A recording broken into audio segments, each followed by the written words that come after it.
Según la Organización Mundial de la Salud, esto ya son datos del año 2002, habría en torno a 37 millones de personas con demencia en el mundo, de las que más de la mitad serían pacientes con enfermedad de Alzheimer. Y de esta misma semana, porque se celebró el día 21, el Día Internacional del Alzheimer, la Asociación Americana de esta enfermedad habla de 35 millones de personas con Alzheimer en el mundo. Aunque es un dato que posiblemente esté un poco sobredimensionado, sí nos da una idea de por dónde van las cifras de la enfermedad de la que le voy a hablar hoy. Y decía que la mayoría de los pacientes que tienen demencia son personas que padecen el Alzheimer, porque casi todos los estudios que se han hecho epidemiológicos y neuropatológicos nos indican que prácticamente 7 de cada 10 personas dementes tienen Alzheimer, ya sea de forma Alzheimer puro o mezclado de forma mixta con otras demencias, las más frecuentes la demencia vascular y otras dos que son la frontotemporal y la demencia por cuerpos de Lewy. Hablando más de lo que es la prevalencia, el número de casos que hay, ya en el 2005 se publicó en Lancet una revisión, un informe auspiciado por la ADI, que es la Asociación Internacional del Alzheimer, en la que se decía que habría como 24 millones de afectados en el mundo y que aparecía un caso nuevo de demencia cada 7 segundos a nivel mundial. Aparte de esto, basados en el grupo de investigación 1066, que es un grupo de investigación en demencia, que está liderado por Martin Prince en Reino Unido y que fundamentalmente recluta a investigadores de países en vías de desarrollo para ver la incidencia y la prevalencia de la demencia en esos países, porque sabemos bastante de los países desarrollados, pero menos de los países en desarrollo. Pues las previsiones que hacía este grupo era que cada 20 años se iba a duplicar la prevalencia de la enfermedad, con lo cual para 2040 posiblemente tendríamos en el mundo más de 80 millones de personas con Alzheimer. Y no solo esto, sino que este aumento va a ser 4 veces mayor en los países en vías de desarrollo, porque su población vieja está creciendo a un ritmo mucho mayor que el nuestro, que prácticamente ha alcanzado ya un nivel de estabilidad. Con lo cual, en el año 2025, en menos de 20 años, más del 70% de los casos con Alzheimer estarán en países en vías de desarrollo, que son precisamente los que tienen menos recursos para atender esta enfermedad. Después de aparecer este informe en The Lancet en el 2005, muy a la americana el informe con lo de el caso cada 7 segundos, entonces la Asociación Americana de Alzheimer en el 2007 y recientemente acaba de sacar el informe de este año, pues también sacaron sus cifras para Estados Unidos y el de este año nos habla de más de 5 millones de personas con Alzheimer en Estados Unidos y un caso nuevo cada 70 segundos, ¿no? Esto más o menos refleja un poco, o es paralelo a lo que ocurre en nuestro país, donde estimamos que existen unas 500.000 personas con Alzheimer y quizá más importante que la prevalencia en sí es que el coste estimado de un paciente con Alzheimer es 3 veces superior al de una persona que no tiene Alzheimer mayor de 65 años. Y si Obama no lo remedia con su reforma sanitaria, pues esto quien lo van a seguir asumiendo son las familias, y ellos estiman que hay en torno a 10 millones de personas en Estados Unidos que son cuidadores que no reciben ningún tipo de retribución. Y, lógicamente, en Estados Unidos, en nuestro país es un poco diferente, la mayoría del coste, o prácticamente el total del coste es asumido por las familias. En nuestro país sigue siendo asumido en su gran mayoría también, porque la mayoría de los cuidadores son los familiares de los pacientes que no reciben compensación alguna por ello. Pero lo importante también es que las previsiones para los siguientes 30, 40 años es que se va a duplicar o incluso triplicar el número de personas con Alzheimer y que más del 60% van a ser mayores de 85 años en la perspectiva del año 2050. Y esto es fundamentalmente debido a que sabemos desde hace tiempo que la incidencia del Alzheimer aumenta con la edad y entre los 60 y los 70 años aumenta mucho, entre los 70 y los 80 años aumenta mucho más, tanto en hombres como en mujeres, aunque es un poco más frecuente en mujeres, en torno a un 20 o un 30% más, lo que da lugar a que el número de casos multiplique cada 5 años. Tenemos el doble de casos entre los que van apareciendo nuevos, que son más cada vez, y los que ya han aparecido antes, que se van acumulando, con lo cual si a los 60 años hay menos de una persona de cada 100 que tienen Alzheimer, a partir de los 85 prácticamente 1 de cada 3 personas tiene enfermedad de Alzheimer.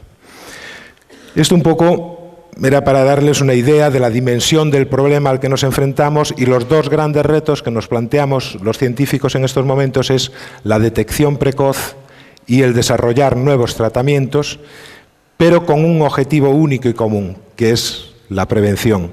Por eso hablo ya de detección precoz y no de diagnóstico precoz. El diagnóstico precoz es desde que aparece la enfermedad. La detección precoz va incluso antes de que aparezca a estimar riesgos y ver qué variables, qué herramientas podemos utilizar para decir esta persona tiene un riesgo de tanto por ciento de padecer Alzheimer y podemos empezar a establecer una prevención. Lo mismo a nivel de desarrollo de nuevos tratamientos para el Alzheimer. Ya no estamos pensando solo en buscar medicaciones o tratamientos que alivien los síntomas, que mejoren la expresión de la enfermedad, sino incluso en lo que llamamos vacunas, aunque a día de hoy las pensamos como vacunas terapéuticas para utilizar en pacientes, pero que en el futuro, o eso esperamos, se puedan utilizar también para prevenir o retrasar la enfermedad. Y este es un poco donde estamos y lo que voy a contarles en el día de hoy. La primera pregunta, por tanto, es ¿se puede prevenir el Alzheimer? Y quiero mostrarles un poco gráficamente qué es lo que ocurre en la enfermedad de Alzheimer, que es una demencia degenerativa progresiva que se va desarrollando poco a poco en el tiempo, en la que tenemos una predisposición o base genética, un riesgo genético. Sobre esa dotación genética de las personas a riesgo intervienen una serie de factores externos de la vida diaria, como son el estilo de vida, como es la dieta, como es el hábito intelectual que tiene. Hay toda una serie de factores que hoy conocemos bien, pero de los que no les voy a hablar, que condicionan una serie de cambios químicos a nivel del cerebro, y pasado un tiempo estos cambios se vuelven permanentes en modificaciones estructurales del cerebro, y todavía más tarde aparecen los primeros síntomas de la enfermedad. Si a esto añadimos que el diagnóstico no lo hacemos cuando aparecen los síntomas, sino más tarde, y el tratamiento generalmente entre 6 meses y 1 año después de hacer el diagnóstico, comprendemos que desde que empiezan estos cambios en el cerebro hasta que aparece la enfermedad, o sobre todo hasta que le diagnosticamos, pasan varios años y en la mayoría de los casos décadas. Podemos pensar que un paciente que le aparece la demencia a los 75 años o el Alzheimer a los 75 años, estos cambios moleculares posiblemente se han iniciado a los 45 o 50 años. Quiere decir que aquí tenemos un espacio para poder intervenir entre estos cambios y la aparición de los síntomas. El cómo hacerlos, el que consigamos que eso sea más efectivo o menos, es el reto que tenemos por delante ahora. Pero en cualquier caso, esto nos permitiría adelantar el diagnóstico, por lo menos, a cuando aparecen los primeros síntomas, pero todavía no tenemos una demencia, que es el deterioro cognitivo leve, que es un diagnóstico, entre comillas, que existe en la última década, y donde vemos personas que tienen problemas de memoria o otras dificultades, pero todavía no podemos decir que tengan una demencia. Y ahí es donde está concentrada la mayoría de la investigación en nuestros días, para ver cuáles de estos van a desarrollar el Alzheimer y cuáles no, y qué nos permite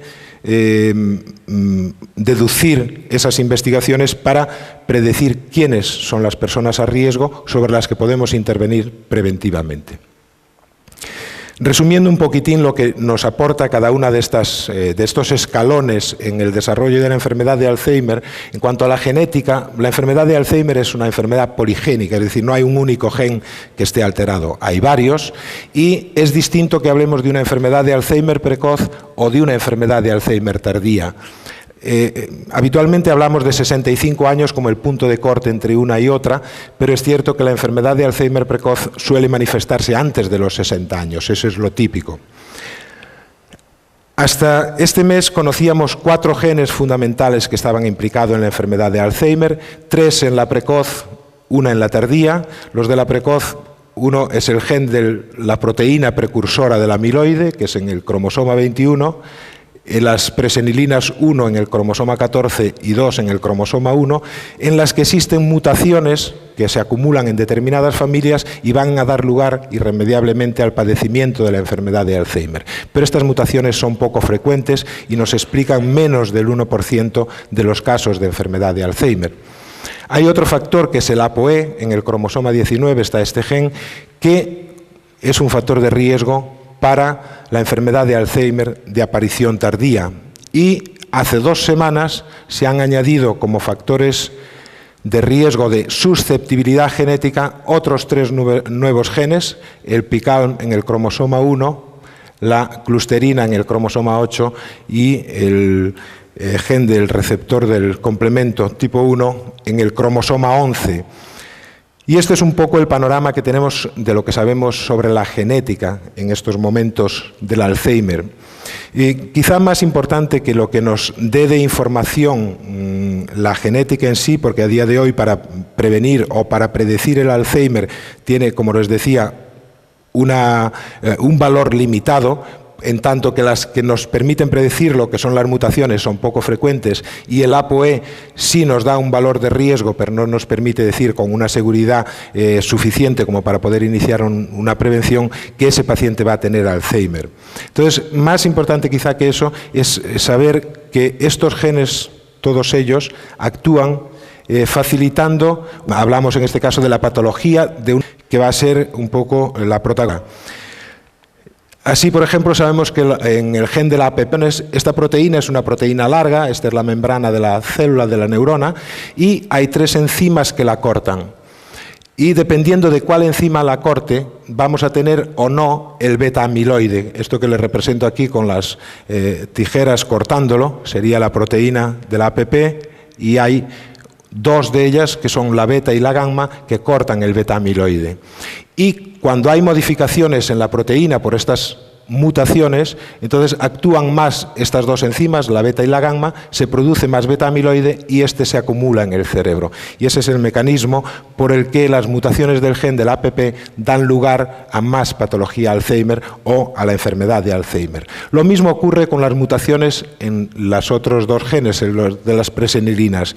Y es porque precisamente una de esas sustancias químicas que corta la proteína precursora del amiloide, las enzimas, es la gamma secretasa, y la presenilina forma parte del complejo de la gamma secretasa. Entonces las mutaciones en estos genes dan lugar a que se active más la gamma secretasa y se produzca más beta-amiloide.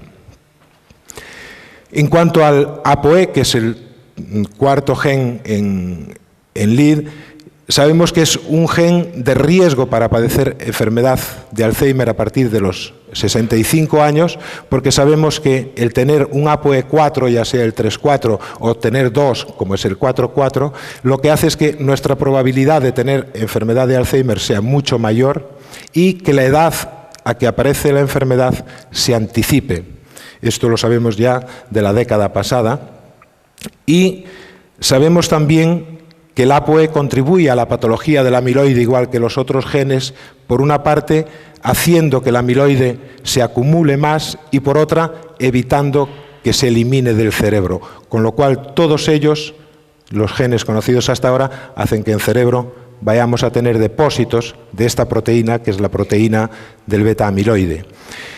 Pero esto es cierto no solo para los que conocíamos, sino que lo poco que sabemos de los nuevos genes identificados este mes les implican en 2 actividades fundamentales. Una, la apoptosis, que es una forma de muerte celular que es muy importante en el cáncer y, por ejemplo, la clusterina y el PICALM están muy implicados en eso. Y otra, que es la patología del amiloide también. Contribuyen a ellos y el CR1 a través de procesos inflamatorios en el cerebro, que es una forma de disparar la patología del amiloide. Con lo cual, la genética que tenemos hoy en día aumenta el beta-amiloide cerebral. Y esto nos lleva al siguiente punto, que es los cambios moleculares que se producen. Les mostraba en la imagen, en el esquema inicial, que primero hay una predisposición o una base genética, después tenemos una serie de cambios moleculares. Hemos investigado en muchísimos campos, muchísimas moléculas, pero de la que sabemos más es del amiloide. Y lo que ocurre en el Alzheimer es que se corta la proteína precursora del amiloide por unos sitios que dan lugar a unos fragmentos de amiloide de 40 y 42 aminoácidos, digamos como las cuentas de un collar. Cada aminoácido sería como la cuenta de un collar, y esta proteína se puede cortar más corta, más larga, dar lugar a distintos fragmentos. Y cuando damos lugar a estos dos, hay más patología del amiloide, y lo que ocurre es que este beta-amiloide, cuando se produce, en sí no es tóxico. Hoy lo sabemos, pero es un avance de esta misma década.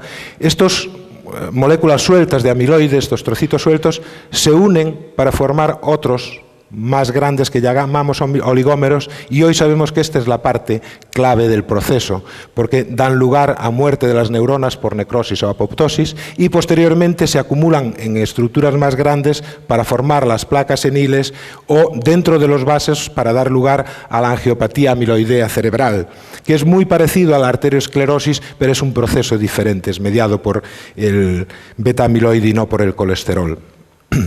Pues bien, le decía que en sí los monómeros, lo que son los trozos de beta-amiloides sueltos, no son negativos, sino todo lo contrario, favorecen la plasticidad del cerebro, mientras que los oligómeros lo que producen es daño a nivel de los contactos entre las neuronas, que esto es muy importante para su comunicación y para su supervivencia. Sabemos que este proceso sigue una serie de pasos y llega un momento en que en la membrana de la célula se forman como pequeños poritos mediados por las fibrillas del beta-amiloide y también por otra proteína de las que le voy a hablar muy brevemente después, que es la proteína tau. Y entonces, al formarse estos pequeños poros, bueno, pues la membrana no cumple su función de aislar a la célula, entran una serie de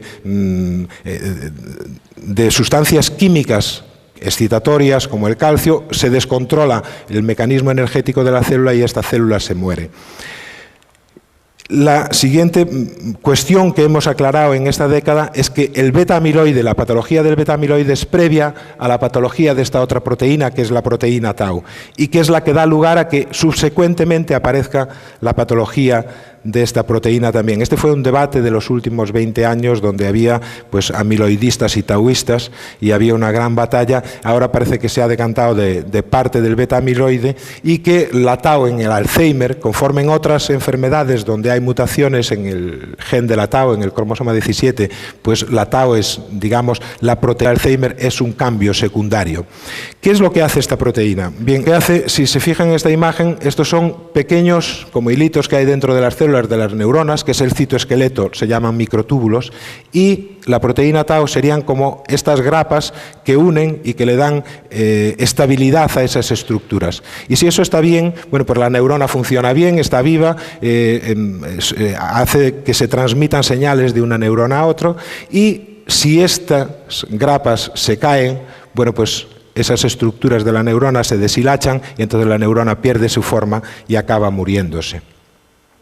Lo que acabamos viendo, en el caso del amiloide son así, pegotes como estos, que son placas seniles de beta-amiloide, y en el caso de la tau son como estos pequeños ovillos o lazos que llamamos ovillos neurofibrilares. Pero esto ya lo había visto Alzheimer en el 1906 cuando describió el primer caso. No con unas técnicas tan bonitas, ni con microscopía confocal, porque su microscopio era bastante más limitado, pero él ya vio esto mismo. Entonces, ¿qué es lo que sabemos a más después de Alzheimer, después de más de 100 años de investigación en el tema? Básicamente un poco ya se lo he comentado antes, pero quizá lo más importante de lo que hemos avanzado en los últimos años es que el amiloide afecta a las conexiones entre las neuronas. Las neuronas necesitan estar conectadas y se conectan a través de pequeños puntos que llamamos sinapsis. Aquí les represento una serie de puntitos, no son estos porque estos son pequeños brotes a nivel de las prolongaciones de las neuronas, pero para que se hagan una imagen, bueno, pues a través de esos puntitos establece contactos con muchísimas otras neuronas. Una sola neurona puede tener más de 1 millón de contactos sinápticos con otras neuronas, y eso es fundamental. Pues bien, el amiloide afecta a esas conexiones, y cuando se pierden esas conexiones, lo que vemos, esto sería en un cerebro normal, en un cerebro con Alzheimer, es que hay una sustancia que se expresa ahí, en esos lugares de conexión, y esa expresión, lo que ven en verde, se pierde porque hay muchos menos contactos, y subsecuentemente se muere la neurona. Lo mismo ocurre con la proteína tau, que fija la estructura de la célula, y si esta célula donde funciona bien la tau alteramos la proteína tau, que se acumula de forma anómala, ven el cambio de forma que va a tener antes y después de la patología de la proteína tau. Y esto es lo que va a dar lugar finalmente a que las neuronas se mueran y que se produzca la atrofia cerebral, se reduzca el volumen cerebral en los pacientes con Alzheimer. Pues bien, una vez que tenemos esto, es cuando aparecen los síntomas de la enfermedad de Alzheimer. Y muy brevemente, la Asociación Americana de Alzheimer sacó los 10 síntomas clave para tener un Alzheimer, y este año la Fundación Antidemencia Al-Andalus, coincidiendo con su 10º aniversario, que se celebró en Málaga, pues sacó un folletito, un librito titulado Ayudándote a recordar, en el que se recoge, entre otras cosas, pues esos 10 síntomas o signos de alarma de la enfermedad de Alzheimer, que van desde la pérdida de memoria, las dificultades para hacer las tareas del día a día, dificultades de lenguaje para decir los nombres de las cosas, para hacer expresiones largas o complejas, desorientación en el tiempo y en el lugar, disminución de la capacidad de juicio para enjuiciar las cosas y tomar decisiones, problemas en el pensamiento abstracto, es decir, para utilizar símbolos mentalmente y significados, dificultades o problemas con el colocar las cosas fuera de lugar, que es algo muy típico, cambios de humor y comportamiento, que dan lugar también a cambios de personalidad, y pérdida de iniciativa, que es algo que limita mucho la vida de los pacientes. Pero como les decía, cuando tenemos esto, ya es demasiado tarde para la prevención.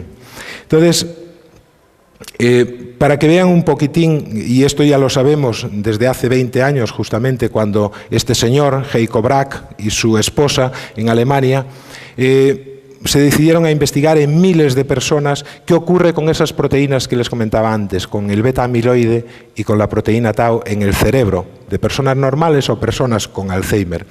Y lo que vieron fue que había una progresión, que esto todo empezaba en una región muy pequeñita, en el lóbulo temporal, en la corteza entorrinal, y que de ahí los depósitos de beta-amiloide, proteína tau, y lo que sería la muerte de neuronas se va extendiendo a otras zonas. Pero al principio, bueno, pues lo tenemos limitado ahí, en la parte baja del cerebro, que si lo miramos con una imagen, digamos, de resonancia, sería esta parte del cerebro. Ahí es donde empieza todo.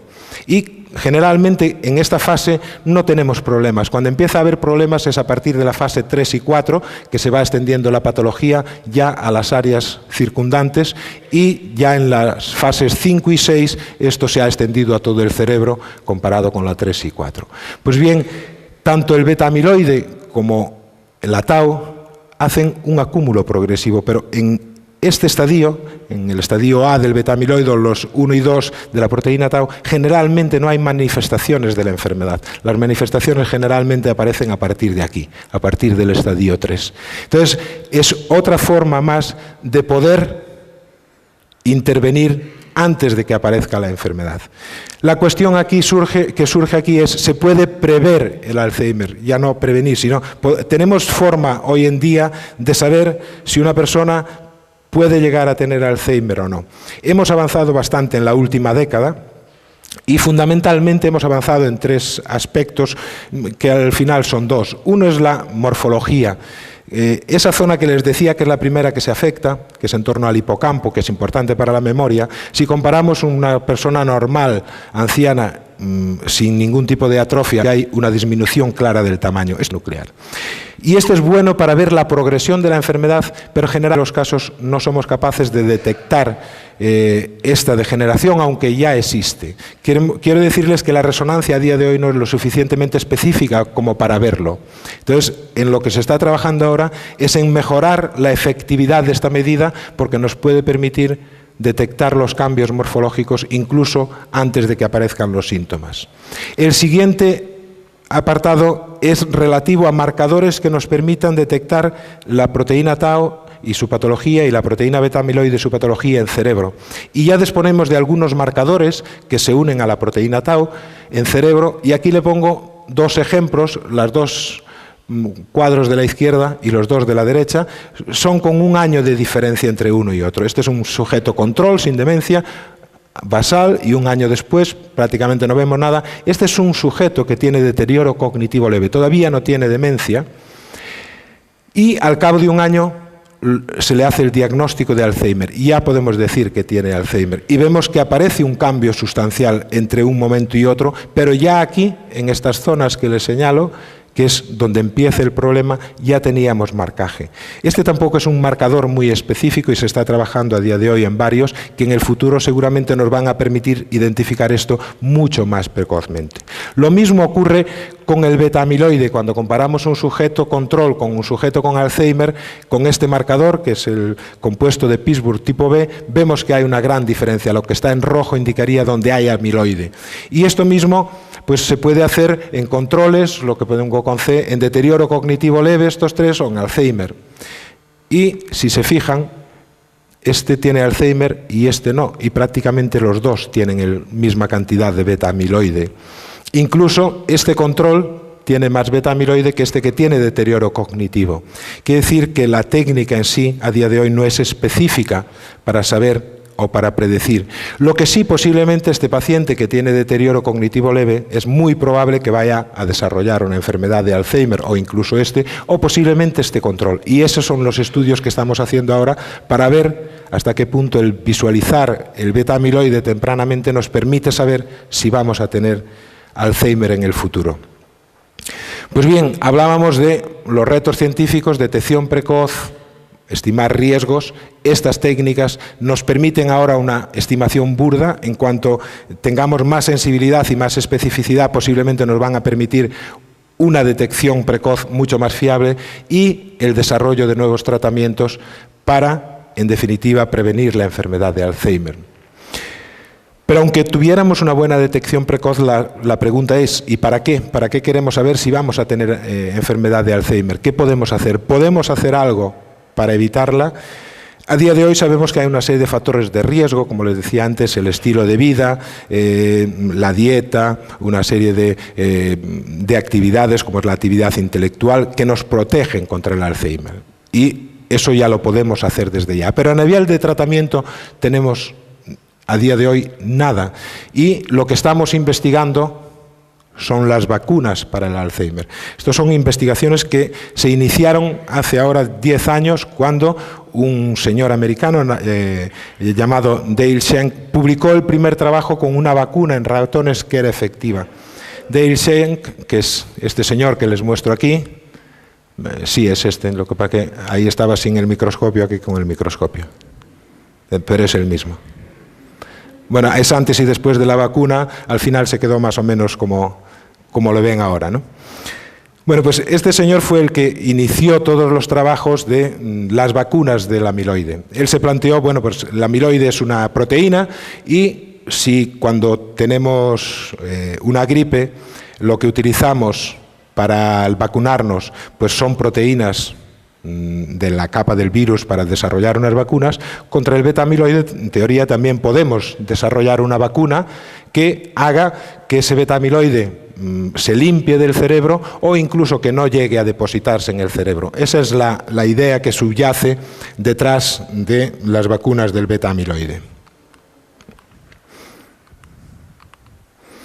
Entonces, lo que hizo él fue coger el beta-amiloide completo y dárselo a ratones. Entonces lo que ocurre con el beta-amiloide es que activa las células del sistema de defensa del cuerpo, del sistema inmunológico, para que se produzcan unas sustancias que son las defensas, le llamamos anticuerpos, pero es lo que va a atacar después al beta-amiloide para que el beta-amiloide no actúa. Estos anticuerpos, digamos, son como pequeñas misiles teledirigidos que entran en el torrente circulatorio y son específicos, quiere decir, no van a atacar cualquier cosa, van teledirigidos a lo que llamamos un antígeno, que es, en este caso, el beta-amiloide, se unen a él y lo destruyen. Y pueden tener muchas otras proteínas, pero no las van a atacar. Este es un principio de la inmunología y de las reacciones antígeno-anticuerpo que nos ayuda.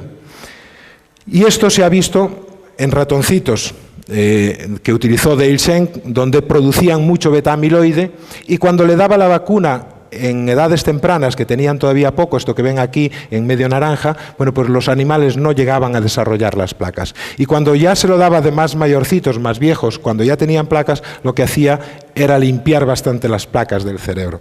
Este no es precisamente de Dale Schenk, lo que pasa es que las imágenes de él eran como un poco más borrosas, pero le pongo una distinta para ilustrarlo, ¿no? Pero bueno, esto, digamos, era en ratoncitos, pero había que ver si esto que funciona también en animales de laboratorio podría funcionar en personas, podría funcionar en los seres humanos. Entonces ya en el año 2000 se inició el primer trabajo para probar la vacuna de Dale Schenk en pacientes con enfermedad de Alzheimer.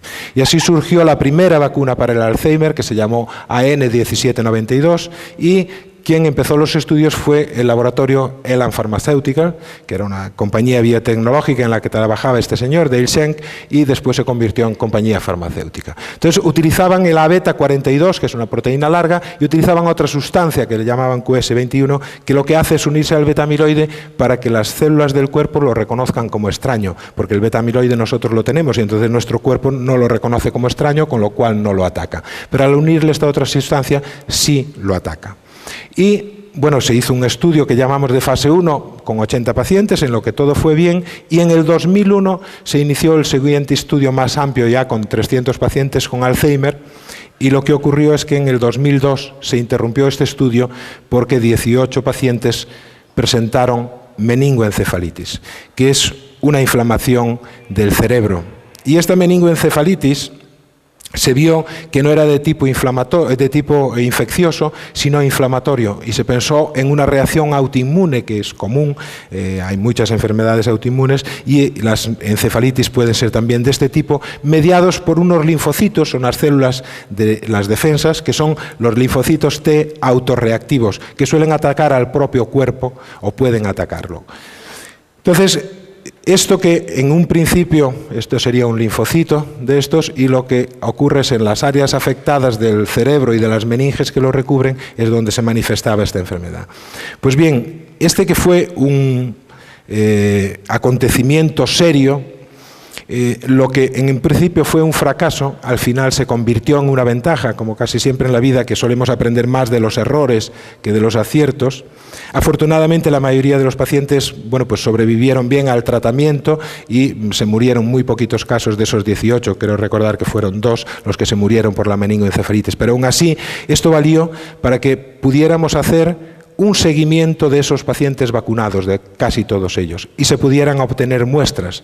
Y esto nos permitió aprender una serie de lecciones que condicionan todo lo que se ha hecho a partir de ahí con las vacunas. En primer lugar, lo que se vio en los cerebros de aquellos pacientes que se fueron muriendo en los años siguientes es que la vacuna reducía el amiloide cerebral en los pacientes. Entonces, lo que funcionaba en los animalitos también funciona en los humanos, y estaba demostrado que funcionaba. El siguiente tema que aprendimos es que el beta-amiloide 42 es demasiado grande para utilizarlo para la vacuna. ¿Y eso por qué? Bueno, pues por un lado, porque puede generar anticuerpos contra la molécula precursora, contra el APP, y eso sí sería nefasto. Porque los anticuerpos, si son específicos, atacan a este trocito del beta-amiloide por una esquina, pero si no lo son, la pueden atacar por el medio. Y si la pueden atacar por el medio, quiere decir que no la van a atacar desde que está cortada, sino incluso antes, cuando está unida. Y si esto ocurre, se destruye toda esta proteína, y eso, en vez de ser beneficioso, lo que ocurre es que produce daño de las neuronas. El siguiente tema que hemos aprendido es que al ser tan grande puede activar las células T autorreactivas, que son las que producen la reacción autoinmune, porque la reacción autoinmune con una molécula pequeña es muy difícil que se pueda producir y por debajo de un determinado tamaño de estas moléculas incluso casi imposible. Entonces, a partir de estas lecciones iniciamos toda una serie de estudios que son los que vienen a continuación y que dan lugar a los tipos fundamentales de vacunas que están en estudio actualmente. Por un lado, la inmunización activa, igual que la que se hizo con esta vacuna, que es dar el beta-amiloide o un trocito del beta-amiloide para que el propio cuerpo produzca las defensas. Tenemos la inmunización pasiva, que lo que hacemos es dar directamente ya las defensas, los anticuerpos. Los producimos en el laboratorio, los aislamos y los damos al paciente. Y el tercer tipo son las vacunas DNA, en lo que hacemos es una modificación genética, generalmente a partir de un trocito de ADN, un plásmido, al que le insertamos una información genética. Esto se inyecta ya sea intramuscular o a través de la piel o incluso con un parche, y las células incorporan esta información, pues el beta-amiloide contra el que se producen los anticuerpos, y al final tenemos el mismo resultado.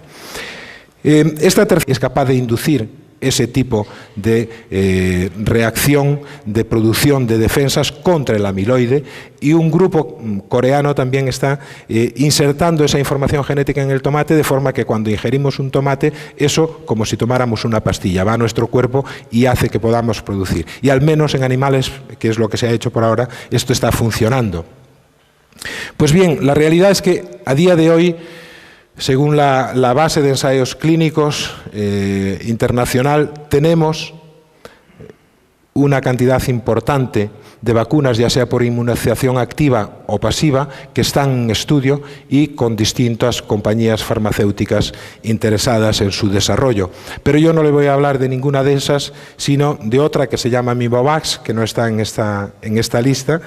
Sí lo estará pronto, porque toda la parte preclínica se ha hecho ya, y esta es una vacuna que se desarrolla a través de un proyecto europeo financiado por el 6º Programa Marco de la Unión Europea, y en el que participamos investigadores de 2 universidades de Alemania, 3 centros de investigación de Austria y un centro de investigación que es el que trabajo yo, el Centro de Investigación Biomédica Eurespes en La Coruña, en España. Esta vacuna tiene por objetivo, bueno, pues intentar desarrollar un tratamiento que sea seguro y eficaz para detener o incluso para prevenir la enfermedad de Alzheimer. Y para ello lo que queremos es que tenga una respuesta específica contra el beta-amiloide, es decir, que no ataque a otras proteínas y solo al beta-amiloide de forma específica, pero que no produzca estos anticuerpos que pueden dañar a la proteína precursora y que, como les he dicho antes, puede ser causa de daño. Que no forme células T autorreactivas que podrían dar lugar a reacciones autoinmunes y, en definitiva, que sea eficaz y que no tenga complicaciones inmunológicas. Para ello, lo que se ha hecho, porque esto ya está acabado, esta parte del proyecto, es aplicar una tecnología que se llama Fitopes, que nos permite identificar pequeñas moléculas que imitan al amiloide. No son amiloides, son diferentes, y las cuentas del collar que le hablaba antes son diferentes en una proteína y en la otra, con lo cual esa es una ventaja. Por eso le llamamos mimotopos, porque imitan lo que hace el beta-amiloide sin serlo. Entonces eso hace que no se produzcan reacciones cruzadas con la proteína APP, al no tener la misma estructura. Y al ser muy pequeños, no activan las células T autorreactivas.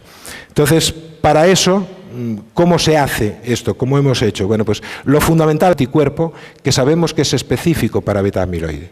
Una vez que tenemos ese anticuerpo y sabemos que es específico y no ataca a la proteína precursora, y eso lógicamente hay varias formas de medirlo, entonces cogemos muchos péptidos y los vamos testando contra este anticuerpo a ver si se unen.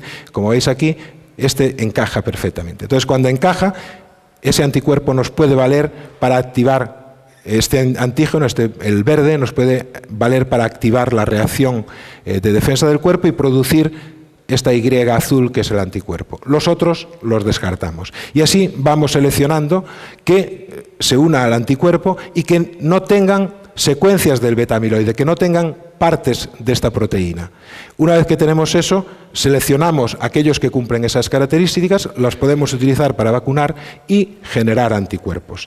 Y para que la vacuna funcione, lo que hacemos es ese péptido, el mimotopo, lo unimos a una proteína más grande que hace que lo transporte a lo largo de la sangre, porque si no, vienen otras sustancias químicas que son las enzimas, se lo cargan y no nos vale para nada.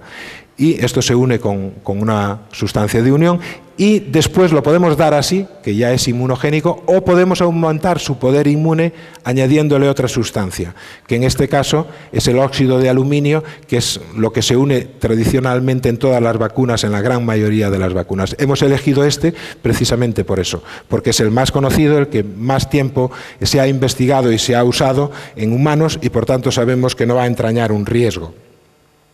Bien, pues una vez que tenemos esto, lo que hay que hacer es ver si funciona.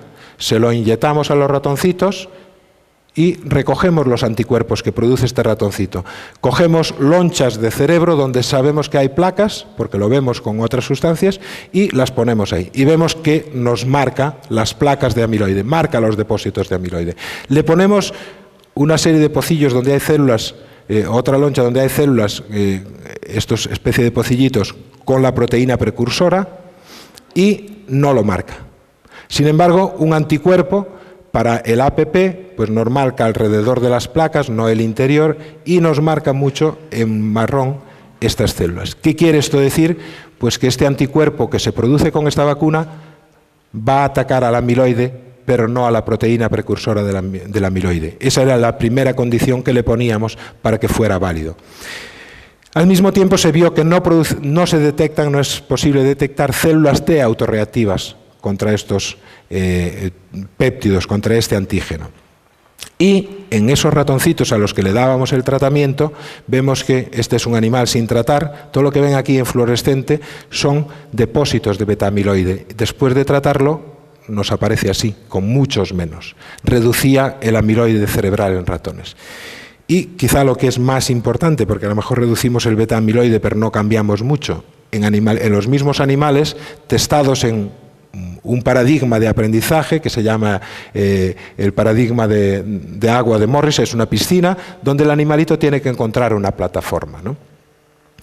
Y entonces aquí nosotros le damos una serie de claves para que lo aprenda pronto, el animalito aprende a encontrar esa plataforma, no siempre se lo ponemos tan fácil porque habitualmente el agua está turbia con leche para que no pueda ver la plataforma, pero una vez que ha aprendido, generalmente para aprender tarda, después en el día sexto ya va directamente a donde está la plataforma, pero una vez que ha aprendido nosotros hacemos es quitar la plataforma.